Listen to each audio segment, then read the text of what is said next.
ต่างๆมื้อนี้วางเบิดมื้อความหมายวางก็คือบ่ได้ไปไสก็คือแม่นเฮา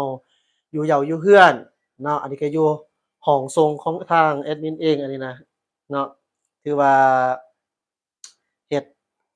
หลายอย่างขึ้นมาเพื่อให้เฮาได้มาโอ้ร่วมกันแบบกันเองเนาะจ้ะท่านผู้ชมมื้อนี้คือท่านผู้ชมเห็นอยู่ในตอนนี้เนี่ยนะเนาะเกี่ยวกับเรื่องที่ว่าข่าวๆมันก็เป็นประเด็นขึ้นมาอีกเนาะหลังจากที่ว่าในช่วงหนึ่งก็ถือว่าได้มีการไปโชว์ไปแสดงอยู่ที่ประเทศเกาหลีใต้เกี่ยวกับเรื่องวัฒนธรรมของชาวหนุ่มโดยเฉพาะแม่นวัฒนธรรมลาวเฮานี่น่ะเจ้าท่านผู้ชม ก็ถือว่าได้ไปแสดงในหั้นก็มีหลายๆประเทศเข้าร่วมเดะในศาสตร์อาเซียนของเราโดยที่ว่าเป็นประเด็นกันอยู่นี่ก็มีแต่2ประเทศเนาะแล้วก็ในสื่อ social นี่บ่เว้ามีหลายประเทศเขาเจ้าก็อ้างอิงข้อมูลมาว่าทางกัมพูเชียนี่ถือว่าได้ไปเคลมเกี่ยวกับศิลปะของลาววัฒนธรรมของลาวโดยเฉพาะแม่นแค้นแหน่จังซี้น่ะเนาะ หรือว่าสันก็แม่นแม้แต่ลำวงลาวหรือว่าแม้แต่กระทั่งเครื่องนุ่งหั้นน่ะเจ้าท่านผู้ชมเครื่องนุ่งห่มที่ว่าเป็นชุดเกี่ยวกับแบบสไตล์แบบลาวๆเฮานี่เราก็อ่าเห็นคร่าวๆนี่มาเนาะฉะนั้นก็เลยอยากให้ท่านผู้ชมมารับรู้เกี่ยวกับเรื่องนี้นำเนาะเกี่ยวกับว่าทางกัมพูเชียนี่เขาเจ้าได้ไปอ้างสิทธิ์บ่หรือว่าเขาเจ้าได้อ้างว่า ทุกอย่างที่เขาเฮ็ดนั่นเป็นของเขาเจ้าแท้บ่หรือว่ามันเป็นไปที่ไปที่มาคือจั่งใดเนาะวันนี้เราก็สิมาเบิ่งหลายรูปแบบเนาะเจ้าท่านผู้ชมแน่นอนแหละเจ้าท่านผู้ชมนี่ต่อให้เป็นเพื่อนกันเนาะถ้าหากว่าอันใดที่ว่ามันเป็นของเราด้วยที่ว่าเราบ่สามารถที่จะแบ่งแยกให้ได้อันนี้มันก็คือต้องหวงแหนเว้าง่ายๆก็คือดินดอนตอนหญ้า สมมุติว่ามันเป็นดินดอนของเราเสี่ยวก็เสี่ยวสมมุติว่าเนาะแต่ถ้าหากว่าสิมายึดเอาดินเรานี่เราก็คงจะบ่ยอมยกเว้นเนี่ยยกเว้นแนวใดถ้าหากว่าเป็นทรัพย์สินของศาลบ่มีวันที่จะยอมให้ได้เนาะประมาณนี้เจ้าท่านผู้ชมคันเป็นของส่วนตัวกันนี่เป็นดินต่อแผ่นก็สิโอเคเสี่ยวเราอยู่ไกลกันเราก็ถือว่า เอ้ายับให้กันเล็กๆน้อยๆก็บ่เป็นหยังอันนั้นมันเป็นทรัพย์สินส่วนบุคคลแต่ว่าคันของศาลแม่นหยังก็อย่าถ้าหากว่าเป็นของศาลนี่ยากเดะที่จะยอมเสียให้กันได้เจ้าท่านผู้ชมก่อนเราจะเข้ามาประเด็นก็ต้องขอทักทายสบายดีท่านผู้ชมเนาะทั้งอยู่ที่ประเทศลาวแหน่ทั้งอยู่ที่ต่างประเทศเนาะในขอบเขตใกล้หรือไกลในขอบเขตทั่วโลกถ้าหากว่าได้เบิ่งได้ชมในช่องของทางKey Noise Channel แล้ว ก็อย่าลืมทักทายโดยเฉพาะแม่นการไลฟ์สดนี่เนาะเจ้าท่านผู้ชมเพื่อให้มีสีสันเพื่อให้มีการแลกเปลี่ยนความคิดความเห็นระหว่างกันและกันจังซี้ก็อยากให้ท่านผู้ชมทักทายสบายดีเข้ามาเนาะว่าอยู่แห่งหนใดพอให้แอดมินได้รู้นำแหน่ว่าท่านผู้ชมน่ะได้ติดตามรับชมเบิ่งช่องของทาง Kina Channel นี่อยู่ที่แห่งหนใดของโลกหน่วยนี้เนาะเจ้าท่านผู้ชมทักทายสบายดี19 watching now เนาะกำลังเบิ่ง19ท่านอยู่ตอนนี้ ถือว่าเราก็จะเข้าประเด็นโดยตรงเนาะเจ้าเกี่ยวกับเรื่องนี้เราก็แนะนำมาก่อนน่ะว่าเรื่องที่เราได้นำเสนอสำหรับการไลฟ์สดมื้อนี้บ่แม่นว่าเรามาเอาเพื่อเป็นการผิดเถียงกันเด้อเจ้าท่านผู้ชมย้ำอีกเทื่อหนึ่งเด้อที่ว่าเรามาให้ท่านผู้ชมเห็นอยู่ในตอนนี้ก็เพื่อว่าอยากให้เรียนรู้เกี่ยวกับเรื่องนี้เนาะวัฒนธรรมอิหยังต่างๆนี่มันเป็นที่ไปที่มาจั่งใดบ่แม่นว่าเราเอาประเด็นกันมาเพื่อว่าจะมาถกเถียงกัน และก็ถ้าหากว่ามีทางคนกัมพูเชียบ่หรือว่าสิเอิ้นว่าจั่งใดพี่น้องบ่หรือว่าสิเอิ้นแนวใดก็อย่าเนาะเป็นประเทศมิตรสหายใกล้เคียงกันหมดนี่แหละในติดแผ่นดินลาวเฮานี่นะเป็นประเทศใกล้เคียงกันนี่นะในอาเซียนนำกันนี่ถ้าหากเห็นแล้วก็อย่าสิว่าเฮาไปเกาะผิดหรือว่าเฮาสิไปเว้าหยังให้บ่แม่นนี่เฮาจะมาเอาความเป็นจริงมาให้เบิ่งเนาะและให้ท่านผู้ชมพิจารณาเอาเองว่าเรื่องที่เฮาจะนำเสนอบวกกับทางภาพอิหยังต่างๆนี่แม่นว่ามัน อันน่ะบ่เนาะมันอันน่ะสมควรเหมาะสมหน่วยใดเพียงใดเอาก่อนอื่นเราจะไปเข้าประเด็นอยากให้ท่านผู้ชมนี่มาเบิ่งที่ไปที่มาก่อนเกี่ยวกับเรื่องนี้เนาะอ้าว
ก็จะเป็นแบบเรียลไทม์ให้ท่านผู้ชมได้เบิ่งเด้อเจ้า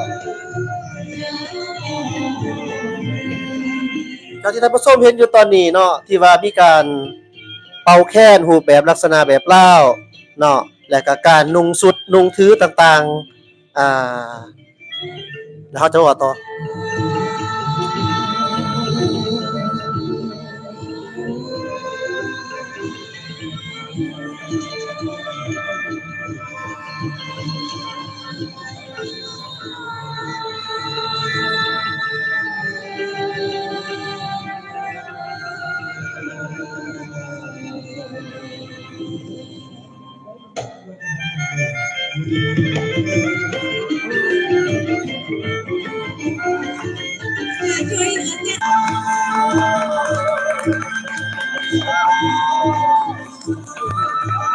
คือว่าโดยส่วนใหญ่แม่นเขาจะบ่ได้เป่าเองเขาเจ้าแบบคล้ายๆคือแบบเฮ็ดแบบลิปซิงค์หยังต่างๆเอาหั่นน่ะเจ้าแบบว่า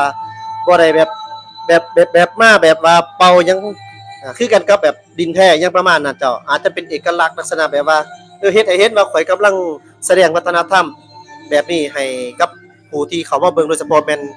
อยู่ที่ประเทศเกาหลีใต้เนาะเจ้า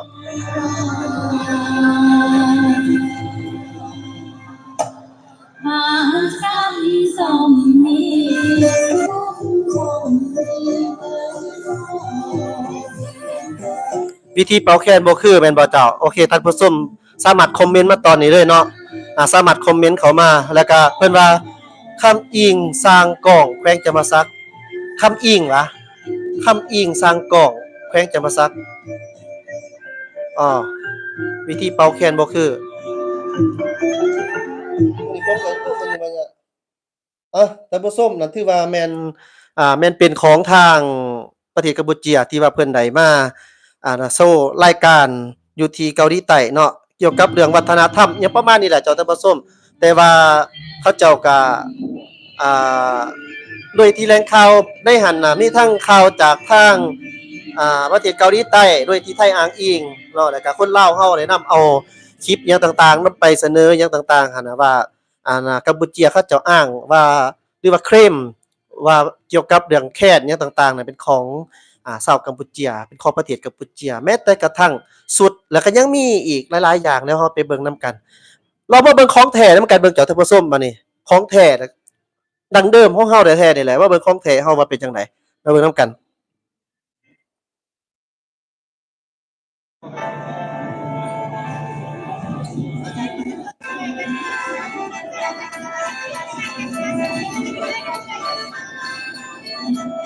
นี่ของแท้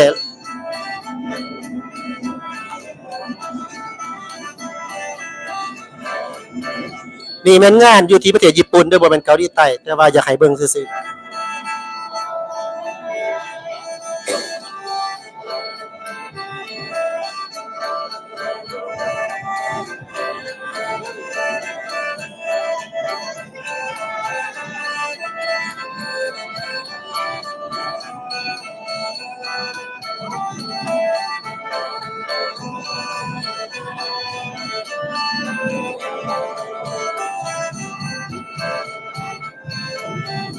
แม่นบ่ฟังแล้วก็เก็บขนคิงจนลุกแม่นบ่คันของแท้แม่นบ่เจ้าท่านผู้ชมบ่แม่นเฮาหยองเอากันเด้มันก็เข้าเส้นเลือดเฮาแท้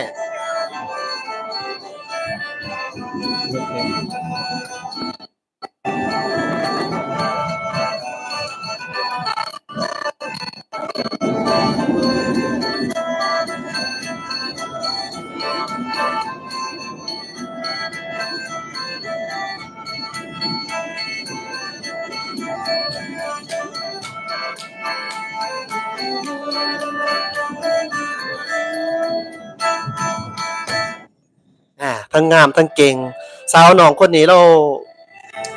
คือว่าแบบนี่ก็นี่ก็อีกเนาะที่ว่าถึงบ่ได้ใส่สุดแบบลาวแต่ว่าเป่าเองเนาะจากหลวงพระบาง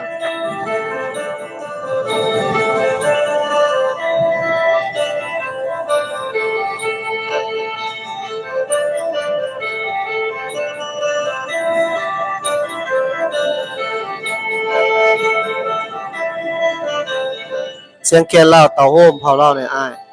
อย่าเครียดนำเด้เอาเขาเบิ่งต่อกันไป เบิ่งกันเป็นตื่มแซ่เลยเด้อเจ้าแซ่ให้คนอื่นเห็นนำเลยเด้อเฮามื้อนี้เฮาสิมาเว้าเกี่ยวกับ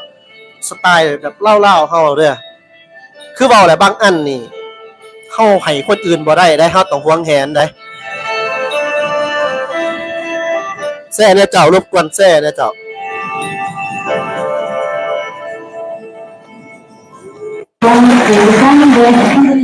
คือว่าเป่าแท้เนาะนี่มาเบิ่งเนาะลาวลำพองโคตรวงมิวสิกไฟนี่ที่ว่าเป็นการโชว์เกี่ยวกับเรื่องตอนช่วงที่ว่าลาวเฮาได้ครับเสียงแคนเป็นมรดกโลกเนาะประมาณ8ปีหลังแต่ว่าคลิปมันอาจจะบ่แจ้งเท่าที่ควรเจ้า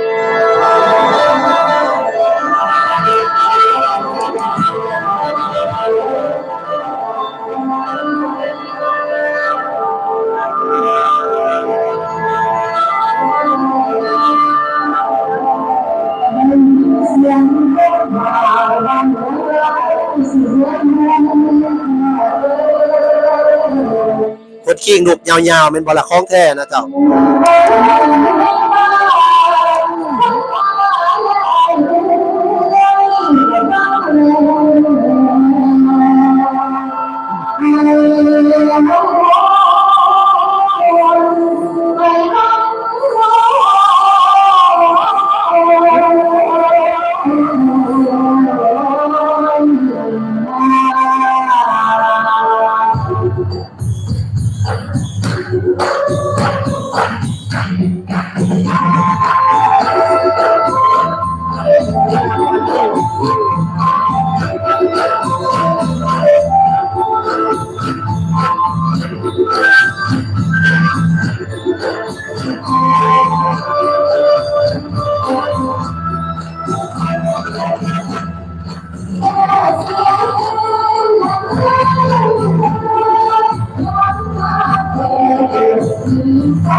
อะไรหัวใจยิ่งเกินมวนเหลือเกินของคนลาวให้ฮักพินยินเสียงแค้นอิงอ้อยใจละหอยคำค้านิ่ง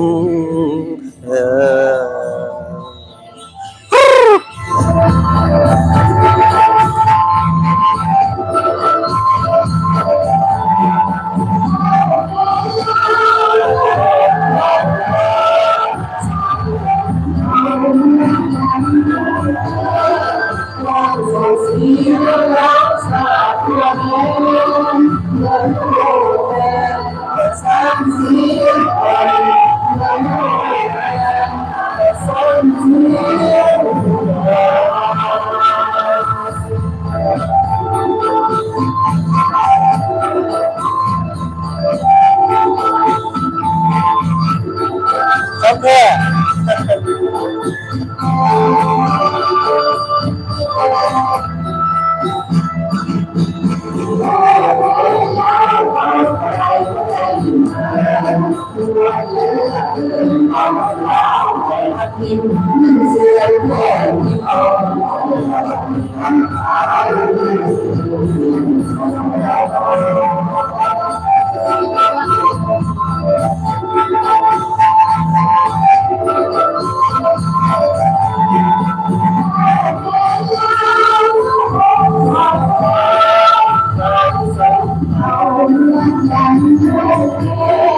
ห้องส่งเสียงฮักซาทั่วแดนเหมือนลูกแคนประสานเสียงกันเหมือนลูกแคนประสานเสียงกัน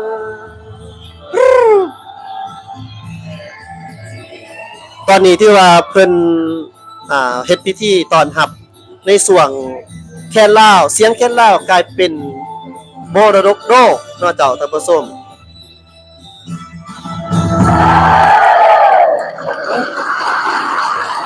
เบิ่งต่อกันยาวๆตื่มอีกหน่อยหนึงเจ้า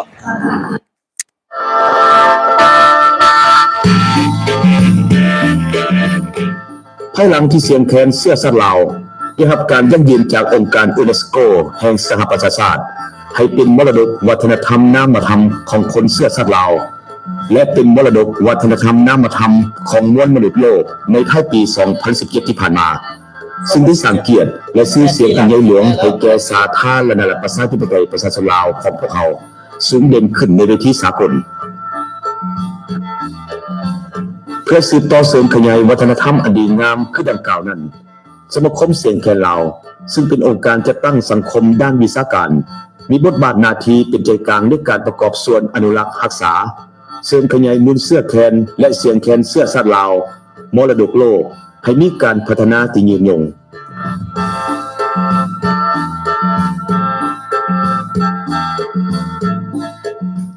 สมาคมเสียงแคนลาวได้ประกอบส่วนเผยแผ่และแสดงรับใช้ในวันสำคัญต่างๆของชาติของสังคมทั้งภายในและก็ต่างประเทศหลายๆครั้งที่ผ่านมาได้จัดให้มีการเสียงคัดเลือกเอาสีมือสร้างเฮ็ดแคนที่ดีเด่นหลายครั้งได้จัดการฝึกอบรมทักษะการเป่าแคนให้กับคนหุ่นหนุ่มเพื่อส่งเสริมให้เยาวชนสาวหนุ่มคนหุ่นใหม่ได้สืบสานเสริมขยายมูลเสื้อมรดกแคนลาวปกปักรักษาและเสริมขยายเสียงแคนเสื้อสัตว์ลาวมรดกโลกให้ยืนยงอยู่กับคนลาวและชาติลาวตลอดไปอันที่พ้นเด่นในปี 2020เป็นสมาคมเสียงแคนลาวที่ร่วมมือกับโทรภาพแห่งชาติลาวจัดโครงการแข่งขันเสียงแคนเสื้อสัตว์ลาวกับหุ่นสืบทอดใน9ตัวเมืองที่นครหลวงเวียงจันทน์ขึ้นจุดประสงค์เพื่อเป็นการเฉลิมฉลองวันสำคัญต่างๆของชาติโดยเฉพาะวันชาติที่2ธันวาคมครบรอบ45ปีเฉลิมฉลองวันเกิดของท่านประธานไกรสอนพรหมวิหารครบรอบ100ปีและเพื่อเป็นการสุขนิ้วผู้ระดมขบวนการสร้างผลงานคำนับรับต้อนกองประชุมใหญ่ครั้งที่11ของพรรคประชาชนปฏิบัติลาวให้มีความหมายความสำคัญและเป็นขบวนการฟดฟื้นเบิกบานมวลซื่น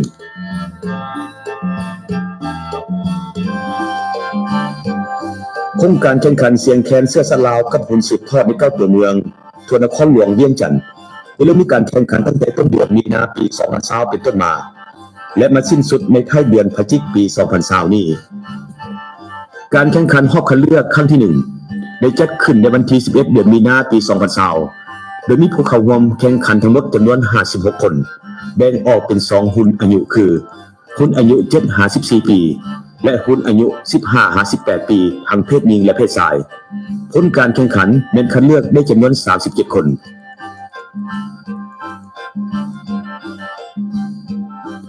ในวันที่15และวันที่22เดือนพฤษภาคมปี 2020ได้จัดการแข่งขันเสียงแคนเสื้อสัตว์ลาวกับหุ่นสืบทอดรอบคัดเลือกครั้งที่2มีผู้เข้าร่วมการแข่งขันทั้งหมดจำนวน37คนซึ่งผลการแข่งขันแบ่งคัดเลือกได้จำนวนทั้งหมด24คนและได้แบ่งออกเป็น4ประเภทละ6คนเสมอกันวันที่7เดือนสิงหาคมปี 2020ได้จัดการแข่งขันเสียงแคนเสื้อสัตว์ลาวกับหุ่นสืบทอดรอบห้องชนะเลิศผู้ที่เข้าแข่งขันทั้งหมด21คนหญิง11คนผลการแข่งขันได้แบ่งออกเป็น4ประเภทคือประเภทชายหุ่นอายุ7-54 ปีเลือกได้4คนประเภทหญิงหุ่นอายุ7-54 ปีเลือกได้4คนประเภทชายหุ่นอายุ15-58 ปีเลือกได้4คนและประเภทหญิงหุ่นอายุ15-58 ปีคัดเลือกได้5คนทางคณะรับผิดชอบก็คือทางคณะกรรมการได้วางกติกาวางเงื่อนไขมีมาตรฐานวัดแทกครับนี้เนาะทุกคนก็เป่าลายแคนที่ได้กำหนดเท่าๆกันเนาะคือว่าเรื่องของมาทำอิฐนี่คะแนน100นี่ทุกคนได้คะแนน100คือกันหากต่างบัดเวลาน่ะมาเป่าตัวจริงแสดงตัวจริงนะมันจะได้ถูกตัดลงสมมุติว่าผู้ใดมันเถียนมันบ่ถูกบ่ต้องตามมาตรฐานที่ได้กำหนดก็จะได้ลดคะแนนลงเนาะผู้ใดที่ยังอยู่ในมาตรฐานเงื่อนไขเจ้าท่านผู้ชมแอดมินต้องขออนุญาตด้วยเพราะว่าที่ให้เบิ่งยาวๆนี่เพราะว่าอยากให้ท่านผู้ชมเข้าใจในส่วนที่เฮาได้เป็นเสียงแคนลาวกลายเป็นมรดกโลกเนาะ เพื่อเป็นสิ่งที่เอกอ้างทะนงใจฉะนั้นมันก็ต้องมีที่มาที่ไปเจ้า ผลการแข่งขันแต่ละประเภทคัดเลือกได้รางวัลชนะเลิศอันดับที่ 1 ที่ 2 ที่ 3 และรางวัลสมเสยโครงการแข่งขันเสียงแคนเสื้อสลาวกับมูลสืบทอดในครั้งนี้ได้กระตุ้นสุขยู่ส่งเสริมและเปิดโอกาสให้เยาวชนและสาวหนุ่มในเก้าตัวเมืองภายในนครหลวงเวียงจันทร์ได้แสดงความสามารถในการเล่นดนตรีพื้นเมืองลาวโดยเฉพาะในการเป่าแคนทั้งเป็นการปลูกจิตสำนึกให้เยาวชนสาวหนุ่มก็คือคนรุ่นใหม่ได้มีส่วนร่วมอยู่ในการปกปักรักษาคุณค่าของเสียงแคนเสื้อสัตว์ลาวและสร้างได้หุ่นสืบทอดด้านเสียงแคนให้แก่ประเทศชาติเบ้ารวมเบ้าเฉพาะก็ไม่ได้ขอบเขตตัวเมืองทั่วนครหลวงเวียงจันทร์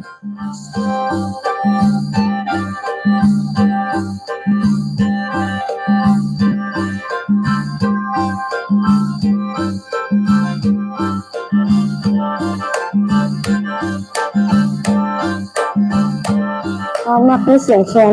เพราะว่ามันม่วนมันอ่อนซ้อนมีลำนี่หยังมันมากหรอเวลาเป่าแล้วรู้สึกว่า อันนี้มันเสื้อซาของเฮาวัฒนธรรมของเฮาอยากให้มาลองเพราะมันม่วนอีหลีเลย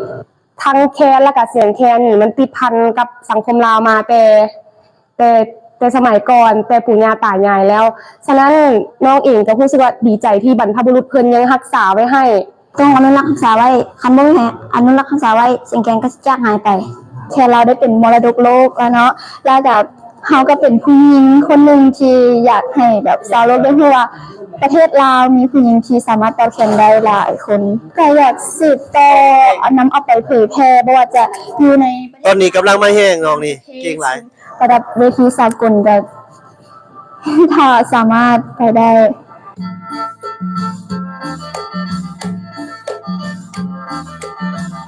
เคียงคู่กับโครงการแข่งขันเสียงแคนเสื้อสลาวกับหุ่นสืบทอดแล้วในปี 2020 นี้สมาคมเสียงแคนลาวยังจัดให้มีการแข่งขันสีมือสร้างเฮ็ดแคนดีเด่นในทั่วประเทศอย่างเป็นขบวนฟดฟื้นเพื่อเป็นการส่งเสริมภูมิปัญญาสร้างเฮ็ดแคนให้นับมือนับคนเด่นสูงขึ้นพร้อมทั้งยังเฮ็ดให้แคนและเสียงแคนอยู่เคียงคู่กับคนลาวและชาติลาวตลอดไป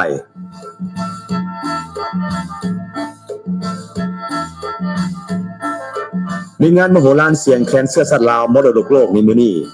จะมีการประกาศผลสีมือสร้างเฮ็ดแคนดีเด่นในทั่วประเทศ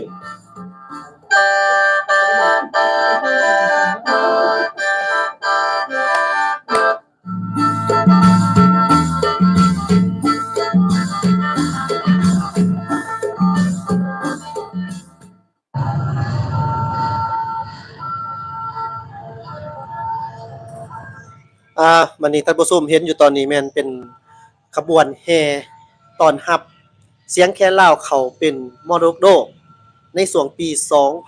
2017 8 ปีย้อนหลังเนาะที่ว่าได้เขาเป็นมรดกโลกเสียงแคนลาวได้นี่เจ้าท่านผู้ชมเฮาเบิ่งบรรยากาศไปนํกันอันนี้ไปนํเนาะเพราะว่าเพิ่นเองก็ได้มีพิธีดีตองคักแน่เด้แฮ่กันย้อนหยังจึงเฮ็ดแบบนั้นย้อนว่าเอกอ้างทะนงใจที่ว่าเครื่องดนตรีพื้นบ้านพื้นเมืองของลาวเฮาแท้ๆจุดกำเนิดต้นกำเนิดแม่นพื้นแผ่นดินลาวแท้ๆมาจากภูมิปัญญาของคนลาวแท้ๆในการเป็นผู้ที่มีหัวคิดประดิษฐ์สร้างขึ้นมาก่อนสิเป็นแค้นในปัจจุบันนี้ให้เฮาได้เห็นได้ยินได้ฟังได้เป่ากันอย่างม่วนซื่นอ่อนช้อยเจ้าท่านผู้ชมบรรยากาศเนาะเจ้านี่บรรยากาศปี 2017 เจ้าเนาะ2017มีการแห่นี่มีทุ่งสาลาวมีแค้นมีหยังแห่นี่ตอนนี้แม่นแห่นี่แม่นอยู่ที่นครหลวงเวียงจันทน์เด้อเจ้าแต่ข้าวสังเกตเบิ่งหญ้านี่ยังขึ้นอยู่เนาะเพราะว่ามันยังมีคู่กันกลางยังมีหญ้าขึ้นมีฮอดรถแบบท่องเที่ยวมาเฮาก็เห็นว่าบรรยากาศนี่ก็คึกคืนเป็นพิเศษเนาะต้อนรับอย่างสมเกียรติเจ้าท่านผู้ชมนี่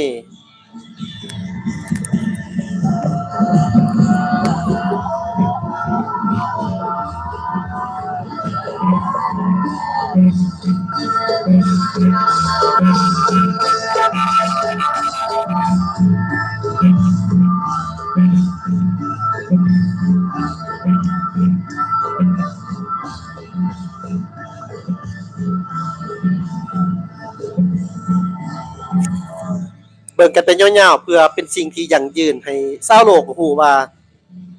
แคนลาวถือครองรับแล้วก็บ่แม่นว่าไผสิเอาไปได้ง่ายๆเนาะเจ้าท่านผู้ชมอยากให้ท่านผู้ชมได้เห็นจังค่อยร่วมกันตื่มเนาะเรื่องนี้เกี่ยวกับเรื่องนี้นะเจ้า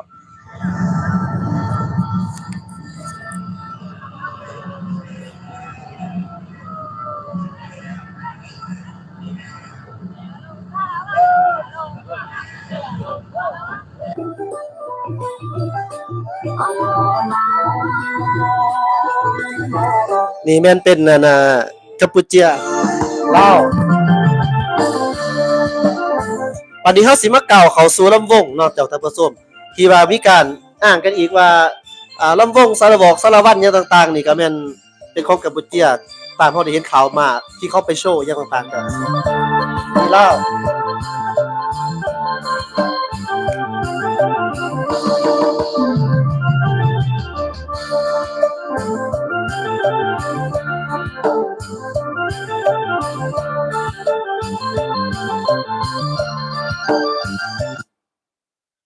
โอเคเนาะคือว่า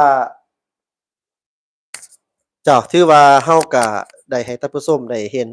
ผ่านมาเนาะเกี่ยวกับเรื่องที่ว่าทาง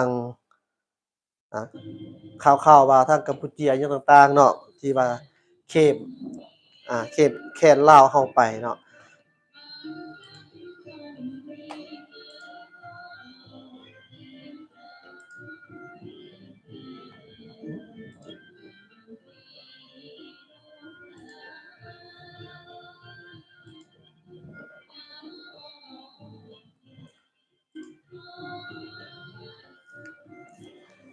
ท่านผู้ชมนี่ก็ถือว่าเขาเห็นอยู่นี่ก็ถือว่าเป็นการโชว์แสดงของคนกัมพูเชียเขาเจ้าไปงานโชว์ในอันนั้นนะเขามาเว้าเกี่ยวกับแค้นมานี่เจ้าท่านผู้ชมเนาะถือว่าตอนนี้ก็เป็นฮือฮาในโลกโซเชียลทั้งเกาหลีใต้แน่ตามอิงข่าวแหล่งข่าวจากทางทางว่าทางฝั่งไทยแน่ทางลาวเฮาแน่ไปลงอิหยังต่างๆหั้นนะเนาะว่าทางกัมพูเชียอ้างสิทธิ์หรือว่าเคลมว่าแค้นลาวแล้วก็การฟ้อนการนุ่งถือหยังต่างๆเป็นของกัมพูเชียอยู่ที่งานในประเทศเกาหลีใต้เนาะที่จริงแล้วนี่นะเจ้าท่านผู้ชมที่จริงแล้วนี่เนี่ยตามข้อมูลเนาะตามข้อมูลมานี่ว่ากัมพูเชียนี่มีแขวงหนึ่งเนาะมีแขวงหนึ่งชื่อว่าแขวงชื่อว่าแขวงเซียงแต้งเนาะหรือว่าสตึงแตรงซึ่งว่ามีวิถีชีวิตทั้งเว้าจ้าทั้งดำรงชีวิตการเป็นอยู่แล้วก็การนุ่งถือแบบลาวๆแล้วเจ้าท่านผู้ชมแบบคนลาวเฮาเลยเนาะแล้วก็คนกลุ่มนี้เอิ้นตนเองว่าเป็นคนลาวได้เจ้าแต่ว่าอยู่ประเทศกัมพูเชียแขวงสตึงแตรงเนาะคันสิเว้านี่ก็น่าจะแม่นไกลกันกับแขวงภาษาภาคใต้ของลาวนี่นะเขาเจ้าก็ว่าเขาเป็นคนลาววิถีชีวิตดำรงชีวิตนุ่งถือกินข้าวหยังต่างๆเขาก็เอิ้นเขาเองว่าเป็นคนลาวแต่คนลาวแต่ว่าอยู่ในประเทศกัมพูเชียคันสิเว้าแล้วเนาะเกี่ยวกับเรื่องแค้นนี่นะเจ้าบ่ว่าจะเป็นลาวไทยนี่ก็ภาคอีสานเนาะแล้วก็กัมพูเชียนี่นะเนาะถือว่าทุกคนสามารถสร้างแค้นขึ้นมาได้เนาะเพราะว่าเชื้อชาติหยังต่างๆมันกวมรวมมันคล้ายๆคือกันเนาะเชื้อชาติของลาวหยังต่างๆนี่แม่นเป็นต้นอันดับของแค้นแท้ๆเนาะส่วนว่าเสียงแค้นนี่แม่นลาวเฮาในปัจจุบันนี้แม่นเป็นเจ้าของลิขสิทธิ์แม่นขึ้นกับมรดกโลกอยู่องค์การยูเนสโกเป็นที่เรียบร้อยแล้วเจ้าท่านผู้ชมพูดนับตั้งแต่ปี2017เป็นต้นมาประมาณ8ปีหลังหมายความว่าบอกง่ายๆก็คือเจ้าท่านผู้ชมบอกง่ายๆก็คือแค้นทุกคนสามารถไปแต่งไปเฮ็ดขึ้นมาเองได้สามารถเป่าได้แต่ว่าบ่สามารถที่จะมาอ้างสิทธิ์ว่าเป็นของเจ้าบอกง่ายๆแบบนี้เลยซะเฮ็ดได้เฮียนแบบได้แต่อย่าอ้างสิทธิ์ว่าเป็นของเจ้าเพราะว่าหยังเพราะว่ามันเป็นของลาวแท้ๆเนาะเพราะว่ามันเป็นของลาวเสียงแค้นประกาศ จากองค์การยูเนสโกขึ้นเป็นเสียงแค้นมรดกโลกแต่ว่าต้นกำเนิดนี่มันคนเชื้อสายลาวนี่ก็จะร่วมกันหั่นแหละเจ้าเพราะว่าคนลาวคือหูนํกันบ่แม่นว่าคนลาวอยู่ในประเทศก็แม่นเป็นแต่คนลาวอยู่ภายในประเทศบ่แม่นแบบนั้นเนาะเจ้าคนเชื้อสายลาวที่อยู่ต่างประเทศที่อยู่ประเทศไทยนี่เว้าตรงๆเลยซะบ่ว่าอ้อมค้อมแล้วก็ความเป็นจริงเนาะคนเชื้อสายลาวแต่ก่อนนี่คันไปเจาะเลือดเบิ่งนี่ก็ฮู้แล้วแหละว่าเป็นเลือดลาวแต่ว่าตอนนี้นี่บ่ฮู้ว่าเขาจะสิคิดจังไดจะมีความคิดแนวใดก็แล้วแต่ส่วนบุคคลเนาะแต่ว่าต้นกำเนิดเฮาต้องรู้ไว้ว่าต้นกำเนิดเฮามาจากไสอันนี้เฮาก็แค่เว้าอันนี้ซื่อๆเดะบ่แม่นว่าสิเอาไปประเด็นใหม่อีกเด้เนาะฉะนั้นแค้นเป็นหยังจึงคอยพบเห็นคนเป่าหลายอยู่ภาคอีสานเนาะภาคอีสานนี่พลเมืองหลายกว่าประเทศลาวอีกซ้ำคนเชื้อสายลาวอยู่ภาคอีสาน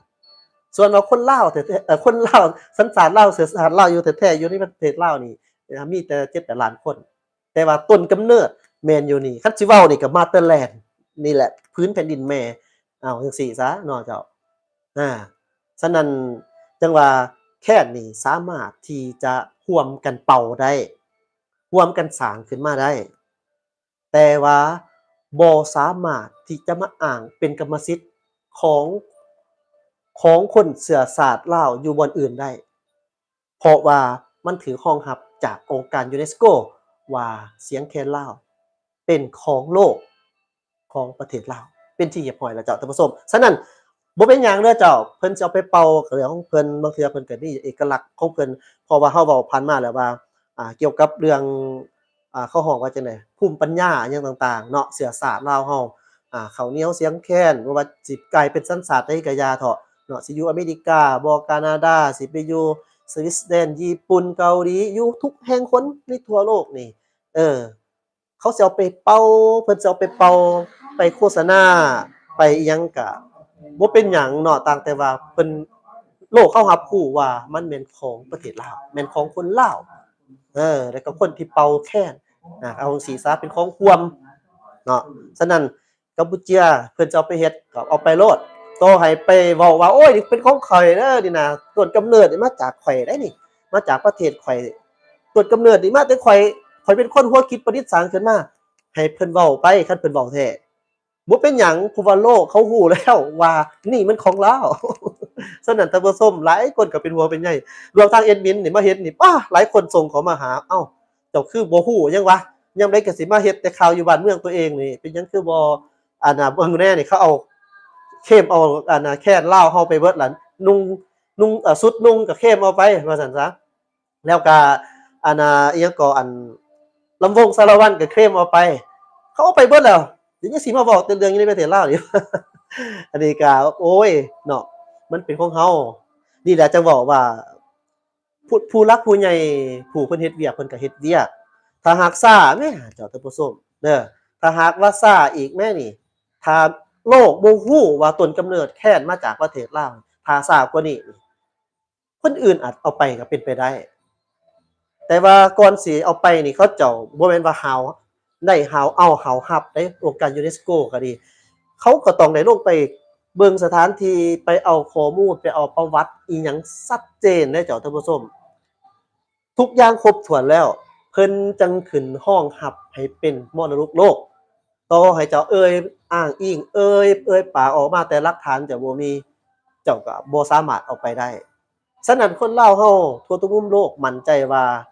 แคนลาวเสียงแคนลาวบ่แม่นของไผนอกจากของลาวเขาบ่สามารถที่จะเอาไปว่าเป็นของเขาเจ้าเองได้ต่อให้เว้าได้แต่ก็โลกบ่เชื่อเขาอยู่ดีเจ้าฉะนั้นจงภูมิใจมั่นใจเชื่อมั่นว่าเฮาเป็นมรดกโลกแล้วโดยเฉพาะแม่นเสียงแคนลาวย้ำเนาะเจ้าท่านผู้ชมชัดเจนแม่นบ่นี่เนาะก็คือให้เข้าใจแบบนั้นเด้อเจ้าเนาะเพราะว่าโอ้เป็นห่วงเป็นใยนี่ก็ยอมรับเด้ก็เฮาก็เบิ่งนำกันนี่แหละว่าโอ้ยมันนั่นมาปานนี้แล้วคือสิให้เขาเว้าเอาง่ายๆเนาะเข้าใจบ่เป็นหยังให้เขาเอาไปเป่ามันจังเป็นการส่งเสริมให้ว่าให้โลกฮู้ไปกว่านี้อีกว่าแค้นนี่มันมีต้นกำเนิดมาจากไสมันคือม่วนอ่อนซ้อยอิหยังแท้ๆเนาะเจ้าท่านผู้ชม ลำวงสารวัตรคือกันเนาะอันนี้ก็ถือว่าโด่งดังเด้ประเพณีลาวเฮานี่แม่นส่วนใหญ่แม่นคันว่าลำวงนี่ก็บ่แม่นว่าสิเต้นสิดีดสิสักมันบ่แม่นแบบนั้น วัฒนธรรมชีวิตของลาวนี่เป็นลักษณะแบบว่าอ่อนน้อมอ่อนช้อยแล้วก็มีที่มาจ๊ะแจ้งของการเป็นวัฒนธรรมเนาะฉะนั้นว่ายุคใหม่นี่ก็มันก็บ่แปลกมันก็เว้าเรื่องสิทธิมนุษย์มันก็เว้าเรื่องความเข้ามาของความทันสมัยมันก็เว้าเรื่องหลายๆปัจจัยเห็นบ่จังส่งผลกระทบส่งผลมาให้เฮาเห็นว่าเกิดมีดาราเกิดขึ้นคนลาวหนุ่มน้อยนี่ก็แม่นจะไปเฮอวัฒนธรรมของชาวตะวันตกบ่หรือว่าวัฒนธรรมของประเทศที่เจริญแล้วนำเข้ามาแล้วก็พากันมาเฮ็ดอยู่เมืองลาวแล้วก็เป็นการอันนี้ขึ้นมาอันนั้นเฮ็ดได้บ่ได้เจ้าท่านผู้ชมเพราะว่ายุคนี้มันคือยุคพัฒนาแล้วเนาะต่างแต่ว่าต้องปกปักรักษาสิ่งไหนที่มันเป็นวัฒนธรรมลาวส่วนว่าเรื่องสากลอยากดินก็ดินไปบ่เป็นหยังเนาะเจ้ารุ่นน้องรุ่นลูกรุ่นหลานรุ่นพุ่นยังขึ้นมาคือกันเนาะคันฟังคันเห็นเลยก็อยากให้เข้าใจแบบนี้สิทธิหรือว่าการเขาฮ้องว่าอันนั้นเขาฮ้องว่าไอเดียความคิดบวกกันกับทางสังคมและก็โลกที่มันเข้าเห็นง่ายจังซี่มันก็เป็นหยังที่เฮาเรียนรู้ได้มันบ่แม่นเรื่องผิดเนาะแต่ว่าต้องอยู่ในกาลเทศะเช่นว่างานประเพณีของลาวเฮาก็สิไปลักษณะแบบไปเต้นไปดีจังซี่ก็คือเป็นไปบ่ได้เพราะว่าเพิ่นก็บ่ให้ขึ้นอยู่ดีเนาะฉะนั้นต้องเรียนรู้แบบนี้ไว้ต่อให้เจ้าเป็นสากลเพียงใดก็อย่าแต่คันเว้าเรื่องอยู่ในระดับของวัฒนธรรมเกี่ยวกับเรื่องระหว่างประเทศนี่คนต่างประเทศเขาเจ้าจะมักศึกษาเกี่ยวกับวัฒนธรรมของแต่ละประเทศหลายกว่าการที่เขาจะเห็นว่าเฮาแบบแนวใดเว้าง่ายๆก็คือแบบจังซี่ซะคันสิเปรียบเทียบก็คือไปเบิ่งประเทศหั้นนะคันสมมุติเขามาลาวเขาก็คือสิบ่แม่นอยากมาเบิ่งประเภทพวกตึกสูงแม่นบ่เขาเจ้าต้องมาเบิ่งวัฒนธรรมมาเบิ่งกีดข้องประเพณีมาเบิ่งธรรมชาติประวัติศาสตร์เขาเจ้าก็อยากเห็นแบบนี้ฉะนั้นสิ่งที่เฮาเว้าผ่านมานี่ก็คือกันเกี่ยวกับเรื่องวัฒนธรรมเฮานี่แหละเกี่ยวกับบทฟ้อนบ่ลำสารวัตรเนาะเขาเอาไปเรียนเขาเอาไปเฮ็ดมันก็บ่คือต้นฉบับของเฮาหรอกเจ้าท่านผู้ชมเนาะมันก็บ่คือต้นฉบับเห็นเขาเห็นนี่เฮาก็คัดหูคัดตาเฮามันบ่เข้าจังหวะมันบ่อินว่าซี่ซะบ่แม่นว่าข่มเขาแล้วยกเฮาได้มันต้องเว้าเรื่องออริจินัลเนาะมันเว้าเรื่องของแท้เฮาฟังเสียงแคนไผสิเป่าก็เป่าเอาจังซี่ซะถ้าหากว่าคันเป็นแคนลาวแท้ๆเสียงแคนลาวขึ้นมาแท้ๆนี่คนขี้เขาแตกยาวๆพุ่นแหละอ้าวอันนี้มันคือความจริงเลยเจ้าท่านผู้ชมยิ่งไปเป่าอยู่ต่างประเทศให้ชาวโลกฮู้นี่คือเฮาได้เห็นนี่เฮาแฮงแบบว่ารู้สึกแบบว่าคนขี้แตกยาวๆแฮงมีความภาคภูมิใจหลายฉะนั้นก็อยากให้ท่านผู้ชมนี่เข้าใจนำกันว่าต่อให้ทางประเทศกัมพูเชียเขาเอาไปโชว์แบบนั้นหรือว่าเขาไปอ้างจังซั่นมันก็เป็นไปบ่ได้เนาะบ่มีไผที่จะมาเชื่อได้อาจจะเชื่อแต่ชั่วคราวบัดเขาเจ้าศึกษาต่อไปเขาก็ฮู้ว่ามันบ่แม่นของเขามันเป็นของลาวจังซี่นะเจ้าเป็นแบบนั้นเนาะแล้วก็นี่บ่แม่นเทื่อที่เทื่อทำอิฐที่ทางข่าวเกี่ยวกับเรื่องว่ากัมพูเชียเว้าว่าแคนลาวเสียงแคนลาวนี่มันเป็นของกัมพูเชียต้นกำเนิดผ่านมานี่ก็เคยมีอีกที่ว่าเพิ่นอ้างสิทธิ์ออกมาก่อนหน้านี้ก็คือเกี่ยวกับอิหยังก็อันตัวที่ว่ามีผู้เฒ่าผู้หยังมาเป่าอ้างอิงหั้นนะว่าเป็นว่ายั่งยืนว่าเป็นแคนของกัมพูเชียเคยมีได้ระยะผ่านมานี่ก็เป็นกระแสกันขึ้นมาเลยนี่เป็นเทื่อที่2เนาะมาเบิ่งข้อมูลเติมเนาะเจ้าท่านผู้ชมสำหรับแคนลาวเพิ่นว่าแคนนี่เป็นเครื่องดนตรีประเภทเป่าชนิดหนึ่งของประชาชนลาวมีประวัติความเป็นมาอันยาวนานเคียงคู่กับการกำเนิดชาวลาวเฮาเป็นเวลาหลายพันปีได้บ่แม่นน้อยเด้นี่เนาะหลายพันปีและสามารถเว้าได้ว่าแคนน่ะเป็นส่วนหนึ่งที่สำคัญที่สุดในการดำรงชีวิตของประชาชนลาววรรณเผ่าเสียงแคนลาวเป็นมรดกทางวัฒนธรรมลาวและได้รับเป็นมรดกโลกจากองค์การศึกษาวิทยาศาสตร์และวัฒนธรรมแห่งสหประชาชาติบ่แม่นง่ายหรือตัวย่อเพิ่นว่า UNESCO UNESCO UNESCO ในมื้อวันที่7ธันวาปี2017ที่เกาะเซจู สาธารณรัฐเกาหลีก็อยู่เกาหลีนี่ตัวบัดตอนไปโชว์เมื่อกี้นี่ก็ยังว่าคือเว้าว่ายังไปอ้างว่าเป็นของตัวเองอีกอยู่อันนี้นะอันเฮ็ดข่าวกันมานะก็แปลกเนาะทั้งที่ว่าเขาก็ไปขึ้นเป็นมรดกโลกอยู่หั่นแต่ว่าเฮาก็ยังสิมาอ้างสิทธิ์ว่าเป็นของเฮาอันนี้ถ้าแม่นความเป็นจริงไดเฮาก็อันนี้เฮาเว้าตามแหล่งข่าวเฮาบ่ได้ใส่ร้ายไผสิว่าเขาเว้าแท้บ่หรือว่าแนวใดอันนี้เฮาบ่ฮู้แต่เฮาฮู้เบิ่งแหล่งข่าวมานี่เขาเว้าแบบนั้นว่าเขาไปอ้างอิงว่าแค้นมันเป็นของต้นกำเนิดมาจากเขาหยังประมาณนี้เนาะบัดนี้มาเบิ่งข้อมูลตื่มอีกเจ้าสำหรับแค้นนี่แม่นว่ามี4ชนิดเด้อเจ้ามี4ชนิดคือ1นี่แค้น6แค้น6เป็นแค้นแนวใดแค้น6นี่เป็นแค้นหยังก็แค้นซ้ำน้อยว่าเป็นแค้นซ้ำน้อยหรือว่าแค้นน้อยหรือแค้นสั้นมีแค้นข้างละ3ลูกมีเสียงนำกัน5เสียงคือฟาโซลลาโดเรเนาะคันภาษาสากลคันเรียนอีกกีตาร์ก็จะมีกีตาร์ก็จะมีอิหยังก็โดเรมีฟาโซลลาซิโดอิหยังประมาณนี้แหละเจ้าท่านผู้ชมถ้าหากจื้อได้เนาะทุกประเภทดนตรีมันก็จะมีแบบนี้มันจะมีคอร์ดของมันนั่นน่ะเนาะ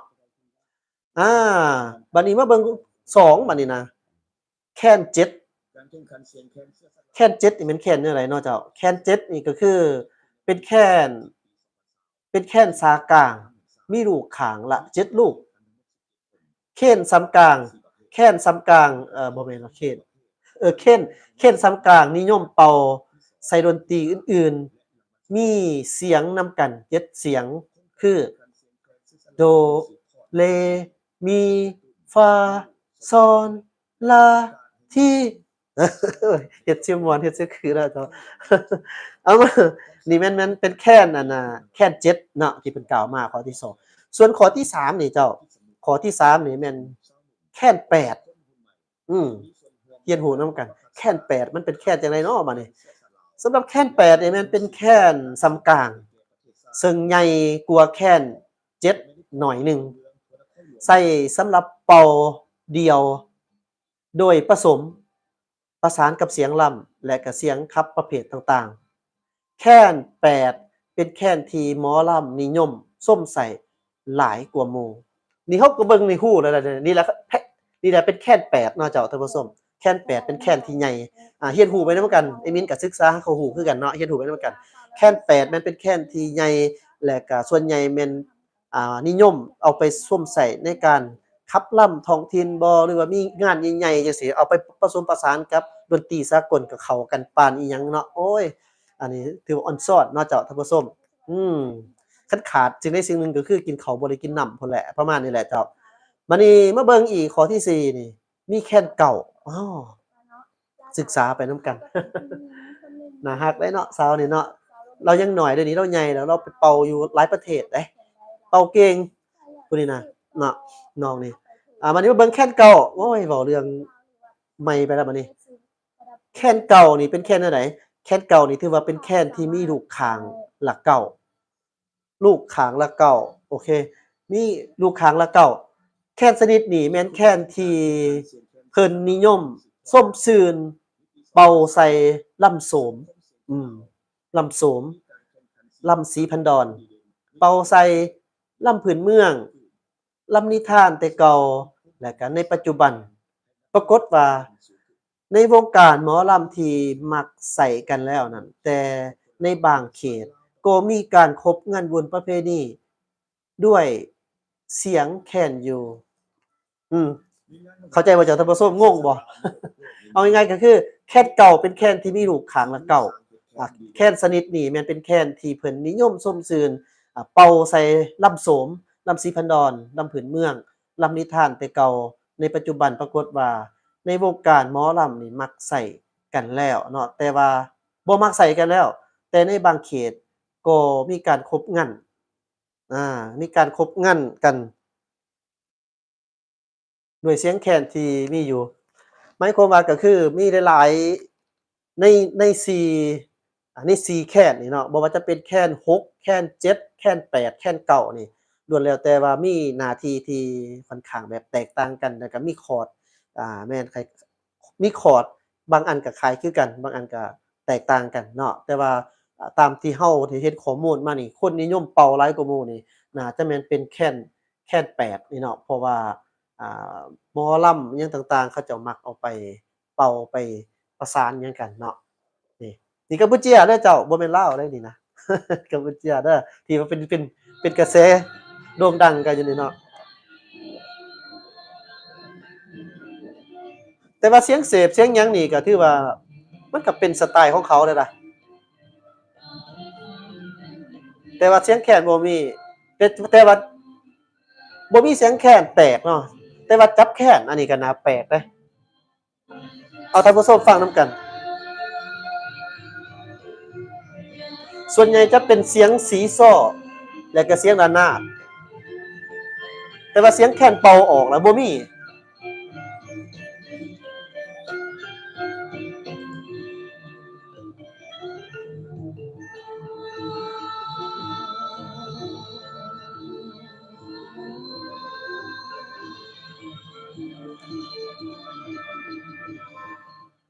เอามาตอบ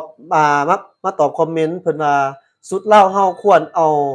จดไว้เป็นลายลักษณ์อักษรอื่นๆที่เป็นของลาวเฮาก็เช่นกันถูกต้องเจ้าควรเฮ็ดตัวใดเป็นของลาวควรจดไว้ผู้นี้บอกว่าซีพรว่าเขาบ่ได้ห้ามว่าบ่ให้เอาไปเป่าเจ้าเข้าใจใหม่เด้อบ่าวเขาว่าเป็นวัฒนธรรมของเขาเรื่องนี้เฮาเข้าใจดีเจ้าเนาะเรื่องนี้เฮาเข้าใจดีว่าเขาเจ้าอ้างสิทธิ์ว่า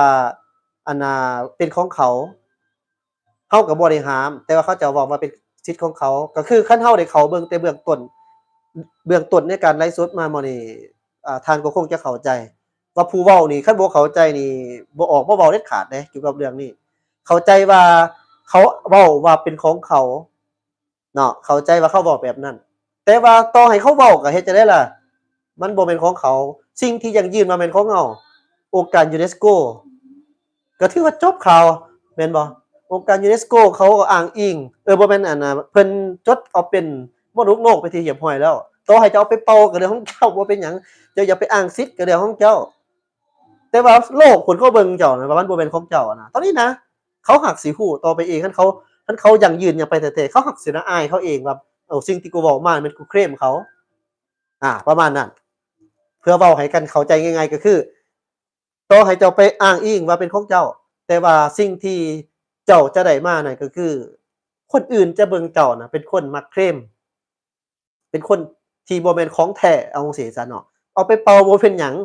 อันนี้เข้าใจเด้อเจ้าซีพรอันนี้ต้องขออธิบายให้ชัดเจนเลยเนาะบ่แม่นว่าทำความเข้าใจใหม่บ่จำเป็นเพราะว่าเฮาเข้าใจแล้วจังมาเฮ็ดเกี่ยวกับการไลฟ์สดอันนี้ออกมาเนาะก็ย้อนเรื่องนี้นี่แหละเรื่องที่เขาเว้าอย่างนี้ล่ะไปนะว่าเป็นของเขาหยังต่างๆฉะนั้นเฮาก็จังว่ามาเว้านี่เนาะเอาไปโลดบ่เป็นหยังเนาะเอาไปเป่าอยู่ไสก็ได้เอาไปเป่าเนาะแต่ฝรั่งมั่งค่าเขาเจ้าอยากเอาไปเป่ามันก็แฮ่งดีมันจังเป็นลักษณะแบบส่งเสริมว่าแค้นนี่ต้นกำเนิดมาจากไสเขาเจ้าจังสิฮู้ว่ามันของลาวแล้วเขาก็สิฮู้ประเทศลาวหลายขึ้นเนาะจั่งซี้แหละต้องเข้าใจแบบนั้นเนาะเจ้าคอมเมนต์มาเติมเจ้าบ่เป็นหยังเนาะอันนี้มันอยากให้ดีแล้วเนาะที่ว่าส่งคอมเมนต์จังซี่เข้ามาให้ฉะนั้นเขาจึงเว้าว่ามันมีแขวงหนึ่งแขวงสตึงแตรงอยู่ติดกับประเทศลาวนี่แหละถ้าว่าชื่อบ่ผิดทางภาคใต้ติดกับแขวงจำปาสักอีกจักแห่งนี่แหละเจ้าท่านผู้ชมที่ว่าแขวงนี้แม่นว่าคล้ายๆเขาก็เอิ้นว่าเขาเองเป็นคนลาวเนาะวัฒนธรรมอิหยังต่างๆเป่าแค้นอิหยังต่างๆเขาก็คล้ายๆคือมันของลาวแต่ว่าเขาอยู่ในประเทศแผ่นดินของกัมพูเชียก็คือเขาเป็นคนกัมพูเชียนั่นแหละไปเอาง่ายๆต่างแต่ว่าเชื้อชาติเขาหั้นนะเนาะเชื้อชาติเขาหั้นแม่นลาวก็คือภาคอีสานนี่เชื้อชาตินี่ลาวต่อให้ไปเปลี่ยนจั่งใดก็เปลี่ยนไปได้ซื่อๆแต่ว่าเชื้อก็คือเชื้อชาติเนาะเชื้อชาติก็คือเชื้อชาติ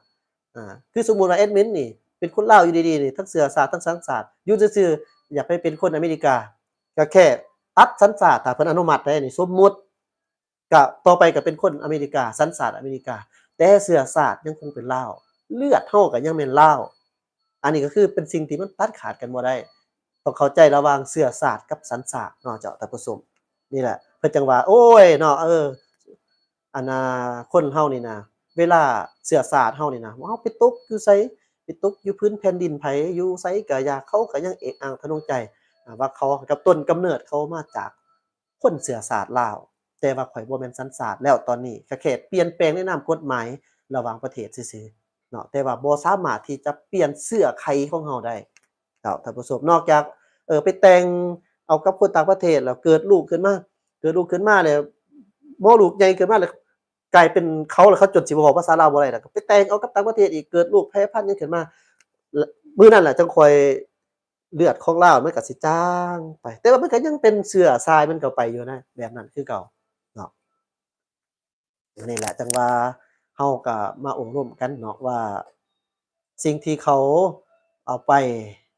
เว้าแบบนั้นหั้นนะคันเขาเว้าแท้เขาก็เฮ็ดบ่ถูกเนาะกัมพูเชียนี่เจ้าก็เว้าบ่ถูกเด้อคันว่าเอาไปเว้าแท้เอาไปอ้างสิทธิ์แท้แม่นเฮ็ดบ่ถูกเขาเจ้าพยายามที่จะเฮ็ดแบบนั้นต่อไปนะมันจะเป็นการทำลายความรู้สึกของคนด้วยกันบ่แม่นประเทศดอกเนาะอาจจะสายเกี่ยวกับผู้หลักผู้ใหญ่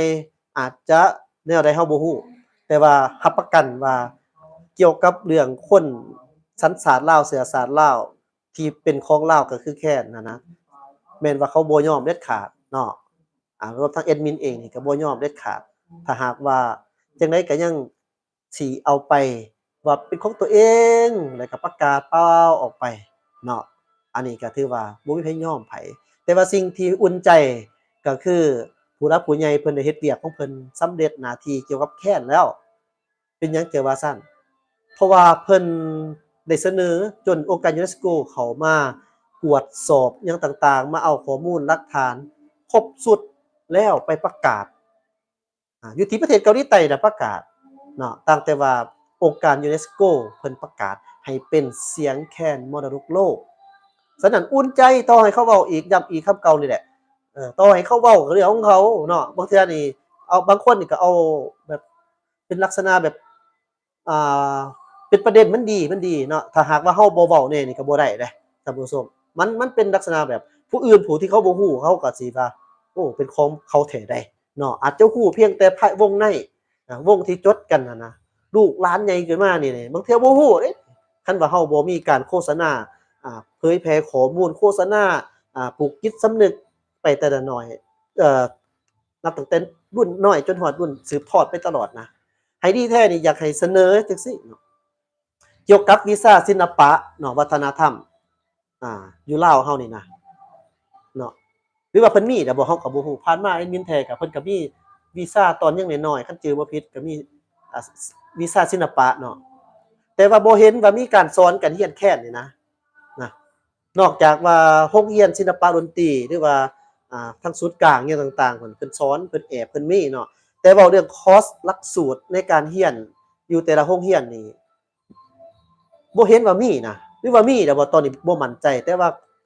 ซาที่ลูกเต้าเฮาเรียนหนังสือหยังมานี่ก็บ่เคยได้ยินว่าเขาเจ้าสอนเป่าแค้นก็ได้เนาะอาจจะบ่แม่นหลายชั่วโมงหรอกเอาเป็นลักษณะแบบเอาแค่แบบว่าสมมุติเฮ็ดกิจกรรมบ่นี่ชั่วโมงศิลปะนี่นะมาแอบกันจับเทื่อละน้อยคอร์ดโดเรมีฟาโซลาซิโดก็ว่ากันไปจับให้เขาฮู้แต่น้อยๆศึกษาอบรมเขาแต่น้อยๆไว้เขาเป็นเป่าเป็นบ่ทั่วทุกคนทั่วประเทศได้แฮ่งดีเนาะเกี่ยวกับแค้นมันเป็นของเฮาเด้เนาะฉะนั้นนี่คันมีได้นี่อยากให้อันนี้ความคิดเฮาเนาะคันมี power เสนอได้นี่ก็อยากเสนอหั่นแหละแต่ว่าที่เฮาก็เสนอในผ่านนั่นในผ่านโลกของเฮาเนาะโซเชียลของเฮานั่นแหละอยากเสนอหาผู้หลักผู้ใหญ่พู้นแหละเนาะคันว่าเป็นไปได้นี่คันเป็นไปได้เนาะเพราะว่าเฮามันเป็นของโลกมันเป็นของโลกได้นี่เสียงแคนลาวนี่มันเป็นของโลกแล้วก็ของลาวเฮาพร้อมนี่น่ะต้นกำเนิดเป็นเฮาสิบ่ให้มันมีหยังที่มันแบบเปลี่ยนแปลงขึ้นหลายกว่านี้แหน่บ่เช่นว่ามีหลักสูตรเป่าแคนบ่นี่อยู่ในโรงเรียนนี่ไผใหญ่ขึ้นมานี่ก็เป่าได้เฮ็ดกิจกรรมได้เนาะเจ้าท่านผู้ชมอยากให้มีแบบนี้นะเจ้าถ้าหากว่ามีท่านผู้หลักผู้ใหญ่เข้ามารับเบิ่งรับชมนี่ก็ฝากเลยเด้อเจ้าเพราะแอดมินนี่เฮ็ดนี่บ่แม่นเฮ็ดเพื่อตัวเองเนาะอันนี้เฮ็ดเพื่อประเทศชาติเฮ็ดเพื่อของลาวแท้ๆได้นี่เว้าออกมานี่ก็ถือว่าเป็นการถ้าหากว่าเขาเจ้าอ้างอิงว่าแม่นของเขาไปเสนออยู่ วงการที่ว่ามันเป็นลักษณะแบบระดับนานาชาตินี่นะเนาะถ้าหากว่าเขาไปเสนอว่าเป็นของเขาประกาศปังๆนี่อันนี้เขาควรตอบโต้เนาะแบบว่าให้ท่านว่ามันบ่แม่นของเขาเป็นของเขาเอาไปเป่าได้แต่บ่ว่าให้มาแบบว่าเป็นของเจ้าเองอย่างนั้นนะบ่ให้เว้าว่าเป็นของตัวเองหั่นน่ะเอาจังซี่เนาะอันนี้ก็เฮ็ดได้เนาะจะมีท่านหนึงเพิ่นว่ายูเนสโกรับรองไว้แล้วว่าเป็นของลาวชาติใดจะเคลมได้สำหรับแคนลาวแม่นเจ้ามันบ่มีไผเคลมของเขาไปได้แล้วมันเป็นของลาวเขาแล้วต่างแต่ว่าหลายคนที่บ่ฮู้ข่าวนี่ก็สิมีนี่ลาวเฮามันข่าวนี่บ่ทันกว้างปานใดลาวเฮานี่เพราะว่าอันนี้ก็บ่ติหรอกอันเบื้องอันเพิ่นเฮ็ดให้เบิ่งเฮาก็บ่ค่อยนิยมกันเบิ่งเฮาก็ต้องเฮามักไปเบิ่งสื่อเกี่ยวกับประเทศเพื่อนบ้านเฮาพุ่นหลายอันนี้ก็บ่ผิดมันก็เป็นสิทธิของแต่ละคนเพราะว่าข่าวบ้านเฮาก็คือฮู้นำกันส่วนใหญ่บ่มีหลากหลายส่วนใหญ่ก็จะเป็นข่าวเกี่ยวกับของประชุมหยังบ่วัฒนธรรมหยังต่างๆบ่สินะแต่ว่าเบิ่งไว้ก็ฮักดีเด้อเจ้าท่านผู้ชมเพราะว่าเฮาจังได้ฮู้เนาะบางเทื่อมันจะเป็นอันนี้ให้เฮาฮู้นะจังซี่แล้วเพิ่นประกาศขึ้นมาแล้วนี่บ่ฮู้ก็มีนี่ไอ้มีพยายามเอามาใส่ให้เบิ่งนี่ย้อนหยังย้อนอันนี้แหละที่เฮาพยายามประกาศอยู่ตอนนี้นี่ว่าไผสิเว้าก็เว้าไปโลดว่าของเจ้านะมันของ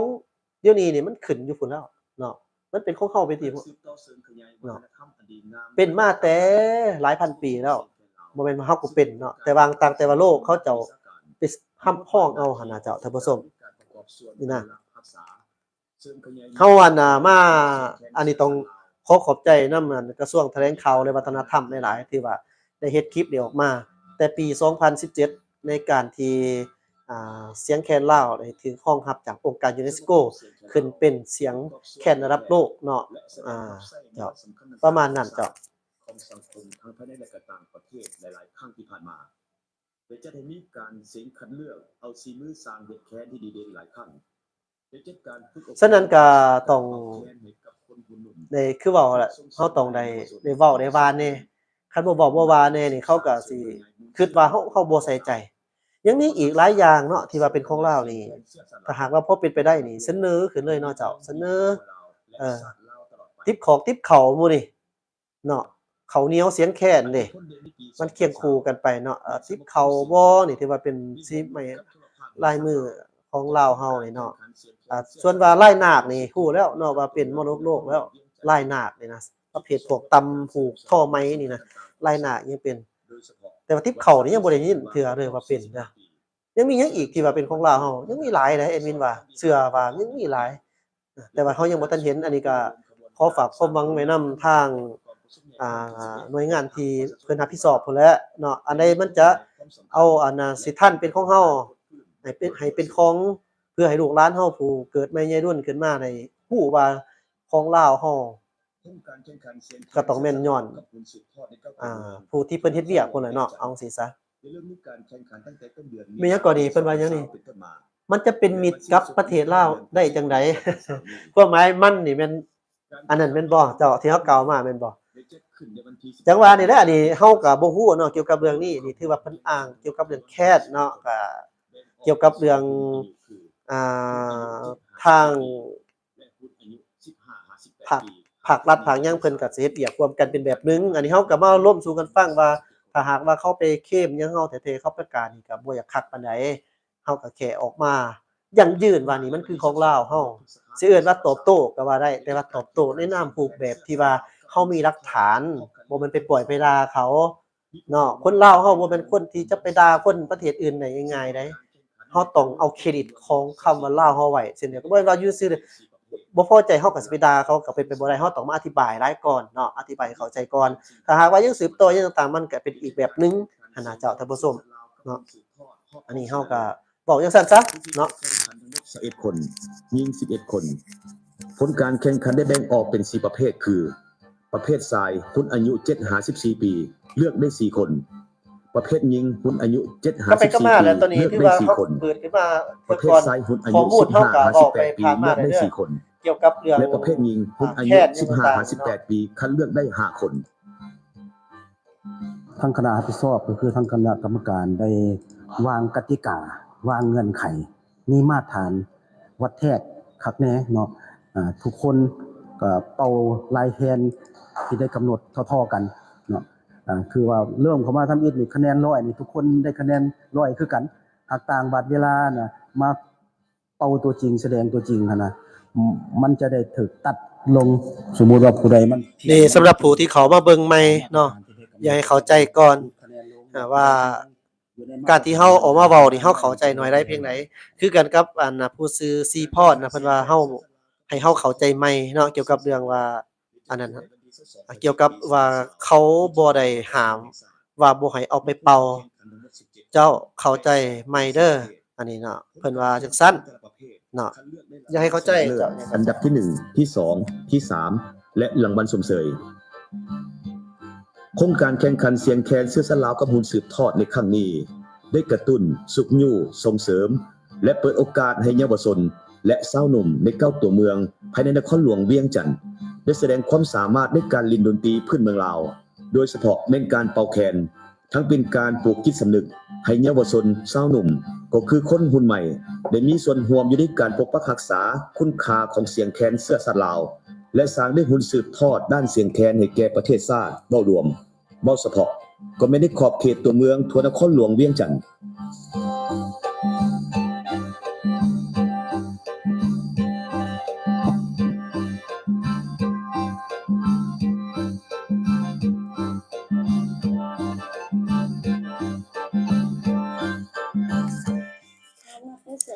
ยังมีอันน่ะเกี่ยวกับเรื่องลำวงอีกเนาะที่ว่าเขาจะไปแสดงไปแสดงอยู่ต่างประเทศนะ จะให้มาลองเพราะมันม่วนอีหลีทั้งแคนแล้วก็ นี่แหละจังว่าคันว่าเฮาบ่ฟ้าวเฮ็ดหยังขึ้นมานะในเมื่อคันเขาถูกจดไปก่อนแล้วสมมุติว่าเนาะก็หมายความว่าเขาก็เว้าเต็มปากเต็มคำแล้วเด้ขนาดว่าเฮาอั่นจดขึ้นเป็นมรดกปานนี้แล้วนะเขาเจ้าก็ยังพยายามที่จะเว้านะอันนี้ก็ต้องเบิ่งในเจ้าเนาะคันบ่เก่งนี่เฮาบ่ได้เด้โลกคุมื้อนี่มันเข้มกันอีหลีเนาะ ประเทศลาวมี แม้ตั้งแต่คนเฮ็ดช่องคือกันน่ะไปนี่นะหลายคนนี่ก็เอาคลิปเพิ่นมารวมทั้งแอดมินเอาคลิปเพิ่นมาแต่ว่าหลายคนนี่บ่ให้เครดิตแต่แอดมินให้เครดิตว่าคลิปเฮามาจากไสเป็นจังไดเนาะยกเว้นที่ว่าบ่มีที่ไปที่มาแท้ๆอันนี้ก็คันบ่เจาะลึกนี่เฮาก็บ่ฮู้เนาะแต่ว่าโดยส่วนใหญ่เฮาต้องให้เครดิตก็คือเห็นอยู่รายการตอนนี้วิดีโอเพิ่นนี่ครับเพิ่นได้ต้อนรับขบวนแห่ต้อนรับอันนั้นน่ะมรดกเสียงแคนลาวเนาะปี2017ของทางกระทรวงแถลงข่าวและวัฒนธรรมเพิ่นจัดขึ้นมาอันนี้เห็นบ่ฉะนั้นก็หลายอย่างคันเว้าเรื่องเคลมเนาะมันก็มีหลายอย่างส่วนใหญ่ไปเบิ่งโลดเนาะอยู่ Facebook ส่วนใหญ่ก็บ่แม่นว่าไปเอาคลิปตัวเองเฮ็ดเองเบิดมันก็เอาของผู้อื่นมาแต่ถ้าหากว่าให้ถูกแท้ๆนี่มันต้องเว้าเรื่องเครดิตมันต้องให้เครดิตเขาเนาะบ่แม่นว่าฮาวได้ฮาวเอามาเฮ็ดเอามาลงแล้วก็บ่ให้เครดิตมันบ่โอเคเนาะเจ้ามันบ่โอเค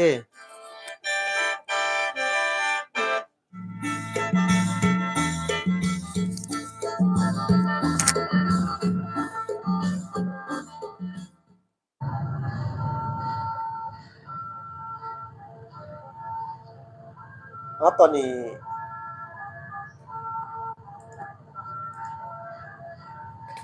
คือสิบ่มีหยังแล้วต่อไปเนาะไอ้มินก็อธิบายมาสิเบิดละเนาะเกี่ยวกับเรื่องนี้ตอนนี้ก็เหลือผู้เบิ่งน้อยแล้วเนาะน่าจะเป็นผู้เข้ามาเบิ่งใหม่เบิดอันนี้ไปแล้วไอ้มินก็ขอโจะไลฟ์สดเนาะมีเพียงแต่อยากบอกว่าแม่นหยังก็อย่าถ้าหากว่าเป็นของลาวถ้าหากว่าเฮาได้มีการอีพรเนาะขึ้นจดทะเบียนไว้มันก็จะเป็นของเฮาแบบถาวรยืนยงถ้าหากว่าซ่าต่อให้เป็นของเฮาคันผู้อื่นเขาเจ้าญาติเอาไปก่อนเนาะมันก็จะเป็นของเขามันก็มีเพียงแต่ว่าลาวอยู่ของลาวอยู่ฮอดแต่ว่าแนวใดล่ะ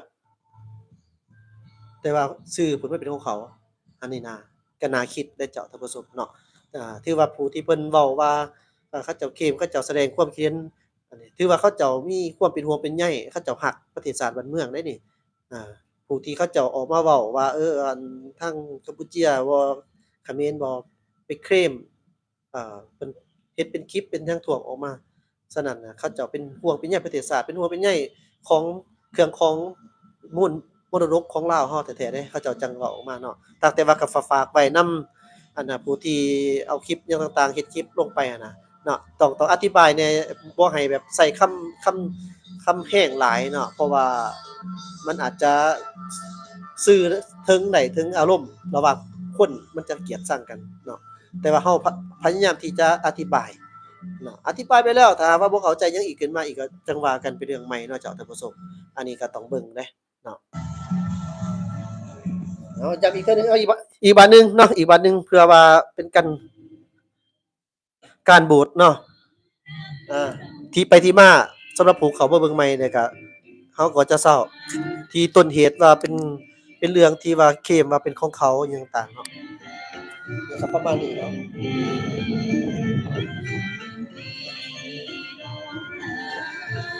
นี่คือที่ไปที่มาเนาะ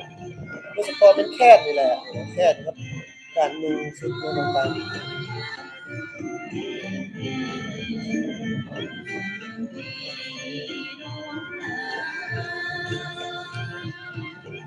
บางใจมันก็บ่อินคือกันกับของแท้เนาะเจ้าท่านผู้ชมเอาจั่งซี้ซะนะของแท้นี่ฟังอีกเทื่อหนึ่งแล้วก็สิโจ๊ะไลฟ์สดเจ้า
The Commonwealth Company called Sound of Lao, choreographed by national artist Lampong Pothuong, music by artist Sukan Kunsongkam, performed by National Art School and National Arts Troupe.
ภายหลังที่เสียงแคนเสื้อสัตว์ลาว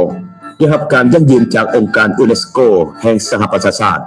ให้เป็นมรดกวัฒนธรรมนามธรรมของคนเสื้อสัตว์ลาวและเป็นมรดกวัฒนธรรมนามธรรมของมวลมนุษย์โลกในท้ายปี 2017 ที่ผ่านมาซึ่งได้สร้างเกียรติและชื่อเสียงอันใหญ่หลวงให้แก่สาธารณรัฐประชาธิปไตยประชาชนลาวของพวกเขาสูงเด่นขึ้นในเวทีสากลเพื่อสืบต่อเสริมขยายวัฒนธรรมอันดีงามคือดังกล่าวนั้นสมาคมเสียงแคนลาวซึ่งเป็นองค์การจัดตั้งสังคมด้านวิชาการมีบทบาทหน้าที่เป็นใจกลางในการประกอบส่วนอนุรักษ์รักษา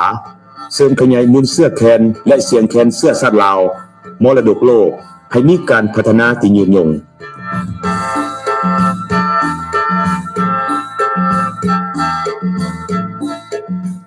สมาคมเสียงแคนลาวได้ประกอบส่วนเผยแผ่และแสดงรับใช้ในวันสำคัญต่างๆของชาติของสังคมทั้งภายในและต่างประเทศหลายๆครั้งที่ผ่านมาได้จัดให้มีการเสงคัดเลือกเอาสีมือสร้างเฮ็ดแคนที่ดีเด่นหลายครั้งได้จัดการฝึกอบรมทักษะการเป่าแคนให้กับคนหุ่นหนุ่มเพื่อส่งเสริมให้เยาวชนสาวหนุ่ม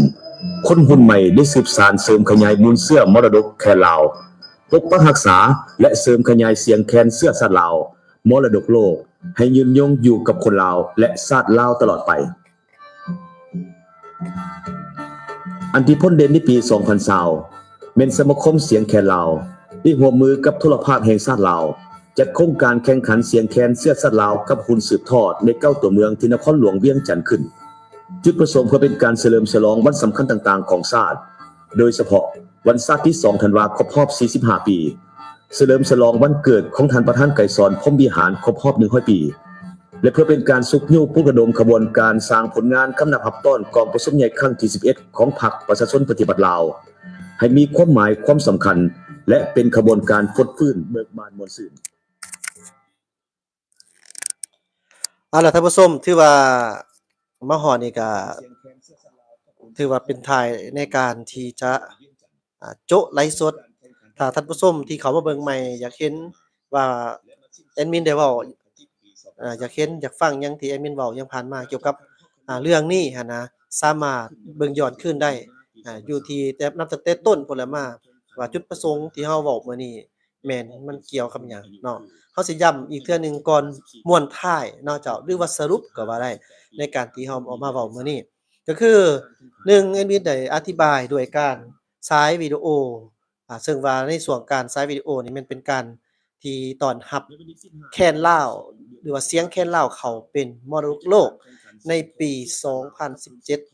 เนาะถือว่าเพิ่นเฮ็ดเป็นพิธีแห่แล้วก็ประวัติอิหยังต่างๆของทางแคนอิหยังต่างๆเนาะและก็คือโดยที่จุดประสงค์ในการที่มาเผยแพร่เพื่อย้อนกลับไปคืนว่าได้มีประเด็นจากการไปร่วมงานอยู่ที่ประเทศเกาหลีใต้ของประเทศกัมพูเชียลาวและก็หลายๆประเทศแล้วหางเสียงบอกว่ากัมพูเชียเว้าว่ากัมพูเชียอ้างสิทธิ์หรือว่าเคลมว่าแค้นน่ะเป็นของประเทศกัมพูเชียเรื่องนี้เฮามาตอบโต้ว่าเฮาบ่แม่นความจริงความหมายเป็นความจริงก็คือมันบ่แม่นของกัมพูเชียมันเป็นของลาวเพราะว่าหยังองค์การยูเนสโกจดเป็นที่เรียบร้อยแล้วโลกรับรู้เรียบร้อยแล้วฉะนั้นมาบอกมาส้มมาบอกมากล่าวกับท่านผู้ชมได้รับรู้เนาะเกี่ยวกับเรื่องนี้นอกจากนั้นก็ยังมีหลายๆอย่างบ่ว่าจะเป็นชุดบ่ลำวงลาวเช่นว่าเกี่ยวกับเรื่องลำวงสารวัตรอิหยังต่างๆก็ถือว่าเคลมว่าซั่นซะหลายคนเว้าแบบนั้นเนาะอันนี้ก็มาอธิบายให้รู้คืนอีกบ่แม่นเฮาเว้าไปแล้วเฮาบ่มีหลักฐานเฮาเว้าไปแล้วเฮามาให้เบิ่งคืนเกี่ยวกับวันที่เพิ่นต้อนรับประกาศขึ้นเป็นมรดกโลกเป็นที่เรียบร้อยแล้วฉะนั้นแค้นไผอยากเอาไปเป่าเอาไปเป่าโลดบ่เป็นหยังเนาะแต่ว่าห้ามบ่ให้มาอ้างว่าเป็นของตัวเองต่อให้เว้าไปก็สิละอายตัวเองนั่นล่ะเพราะว่าองค์การยูเนสโกระดับโลกเขาบันทึกเรียบร้อยแล้วว่าเสียงแคนลาวเป็นของประเทศลาวของคนลาวของวัฒนธรรมลาวจบเนาะเจ้าท่านผู้ชมถือว่าละเอียดส่ำนี้เอาละก็ขออนุญาตในการที่เว้าแบบนี้เพื่อว่าหลายคนที่เป็นห่วงเป็นใยย้านที่เขาเจ้าเอาไปย้านเสียชื่อเสียงอิหยังต่างๆฉะนั้นเพิ่นได้ปกป้องไว้แล้วเนาะมีแต่สิ่งใดที่ว่ามันเป็นของลาวเฮาแท้ๆนี่นะถ้าหากว่ายังบ่ทันได้ขึ้นอันนี้เฮาก็มีแต่ว่าจะส่งเสริมอยากให้เพิ่นเอาขึ้นให้มันแล้วเนาะอยากให้มันเป็นเอกอ้างทะนงใจโน้ตบันทึกไว้ให้เขามากวดสอบเบิ่งคักๆเนาะแล้วขึ้นไว้จะเป็นการดีหลายเช่นลูกเช่นหลานเฮาเวลาเขาเจ้าเกิดใหญ่ๆรุ่นมาให้เขาได้ฮู้ว่านี่แม่นของเขาของบรรพบุรุษเฮาสร้างมาของคนลาวก็อย่างเฮาให้เขาเจ้าได้สืบต่อเรียนรู้ไปนำเนาะแล้วก็อีกอย่างหนึ่งอยากฝากอันนี้นะอยากเสนอเนาะถ้าหากว่ามีผู้หลักผู้ใหญ่ได้เบิ่งอยากเสนอว่าเป็นไปได้บ่เอาวีซาเป่าแคนเข้าในวีซาศิลปะและวัฒนธรรมลาวคันมีอยู่ในคอร์สหลักสูตรในการเรียนเพราะว่าผ่านมานี่เราบ่เห็นว่ามีการจับแคนมาเป่าแท้เนาะ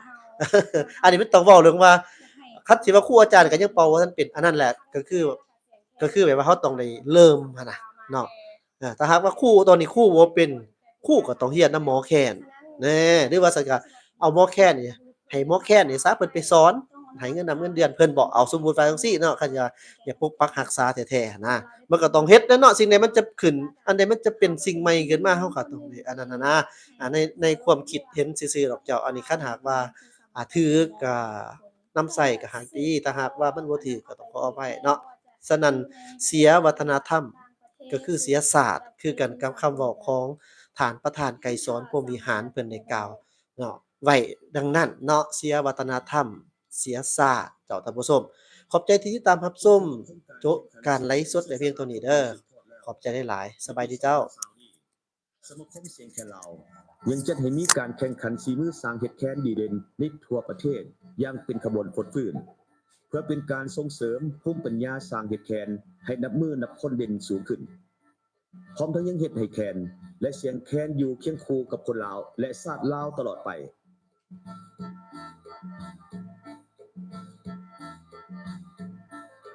ในงานมโหฬารเสียงแคนเสื้อสัตว์ลาวมรดกโลกในมื้อนี้